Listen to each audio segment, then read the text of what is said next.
Good morning, good afternoon, and good evening to everyone wherever you are. My name is Sekai Solomon Kampala Kyagulanyi, and today I will be talking about the late retired Major John Kasora's book, Betrayed by My Leader. Betrayed by My Leader takes us through the late retired Major John Kasora's life in the Bush War and how his leader, Yoweri Kaguta Museveni, betrayed his principles over time.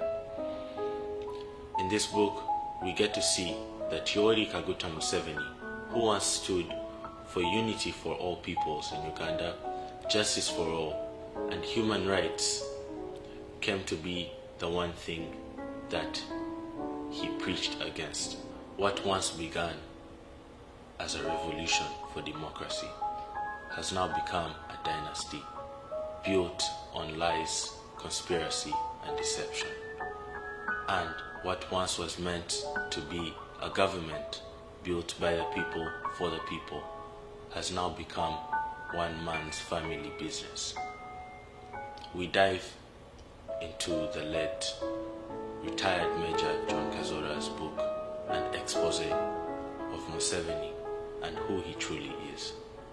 In the beginning, Museveni sounded like hope, a young intellectual man, a man who promised to unite all our tribes and restore dignity to the Ugandan people. But even in those early days, beneath all the slogans and the sharp speeches, the author saw something darker, an obsession with control. Loyalty mattered more to Museveni than courage. Obedience mattered more than the truth. And the very methods used to win the war, secrecy, manipulation, and the silencing of all their enemies, became the blueprint for the dictatorship that followed. He became the very thing he swore to destroy. When Museveni came into power in 1986, Ugandans celebrated. They thought that the tyranny was over. Songs of freedom filled the air, but the honeymoon was very short-lived. Shortly after, all political opponents to Museveni either disappeared or were incarcerated. Let's speak facts. Museveni abolished political parties. He abolished political parties and replaced them with a movement system, a one-man structure that demanded loyalty over political freedom and demanded loyalty over the love for your people. Museveni built the NRA into the UPDF, and this new UPDF was Museveni's own little personal army, which he used to purge political enemies and to silence the Ugandan people. Anyone that came up to say anything against Museveni was immediately silenced. Even his own comrades, the likes of Besigye, Sejusa, and Mushega, all were silenced. Some were exiled, jailed, and some were even killed. All of these among others. These were the tactics that Museveni used to intimidate and silence the Ugandan people right after he came into power. This is how Museveni has held power for such a long time. By the mid-90s, the Bush War's dream was now gone, rotten. The 10-point system that Museveni and his comrades had built early on in the struggle that put forward democracy, the advancement of society, and the well-being of the people was now down, and a new system that based itself off bribes, intimidation, and killings was put in place, not to ensure the well-being of the people of Uganda, but to ensure the longevity of Museveni's government, to leech and milk Ugandans for as long as possible. The revolution was over. Now the regime had begun. Museveni's Uganda runs on surveillance and silence. The Chieftaincy of Military Intelligence, CMI, the Internal Security Organization, ISO, and the Special Forces Command, SFC, all of them function as extensions of one man's paranoia.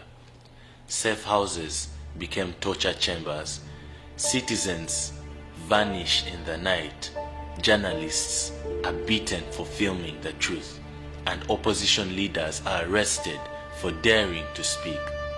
In this Uganda, you do not need to commit a crime to be imprisoned. You only need to think differently. This, my brothers and sisters, is how the revolution eats its own children. While the people are controlled by fear, Museveni builds a dynasty behind the curtains. Janet Museveni, his wife, becomes a minister. Relatives control security, intelligence, and finance, and his son, General Muhoozi Kainerugaba, is quietly groomed to inherit power. Make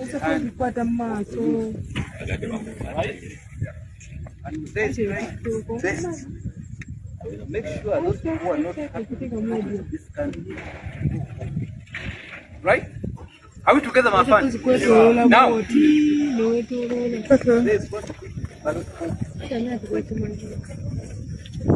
Right? It's basic. All people who he has been with. Are we together? Meaning the last date of the retirement of the general 20. All of them. Right? Now 2028. We shall identify officers which we are doing now. Where the regions where they come from. MK project. MK what? Project. MK project. If you go against it, I am telling you we shall crush you. We shall do what? Yeah, we shall crush you. I am not a Munyankole and I have never been a Munyankole. My mother is a Mutoro. Sawa. But to be who I am right now, I was never by Munyankole. I became a Koporo by Munyankole. I became a Usumiten by Munyankole. I became a PC by Munyankole. I became a lieutenant by Munyankole. And I am here in Oliver Town by Munyankole. Yes, sir. So there is no way whatsoever that I can betray you. Right? So you have become an officer. I'm telling you this bitter message. I'm telling you what? A very bitter message that you have to accept it. That if they come, you finish 2026, he comes, we hand over 31, give us the blessing, then the MK project takes what? And if you want to enjoy this summit, I'm telling you, if you want to enjoy this summit, you must vote. Are we together? Campaign? Yes. This is not a conspiracy, it's a fact. Uganda, once a republic, has become a royal estate.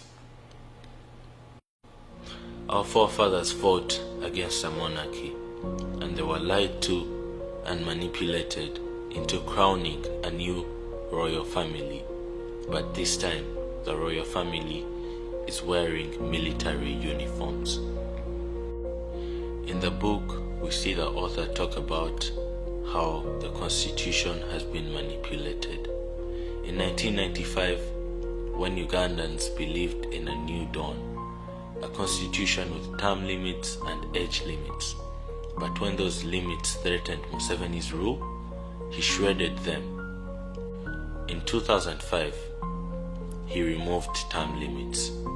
And in 2017, I'm sure most of us have seen, and most of us were there during that time, when the age limit was abused and the age limit was removed in 2017.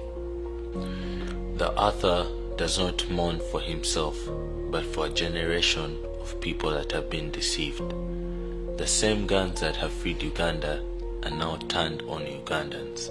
The same flag that symbolizes unity now flies over fear.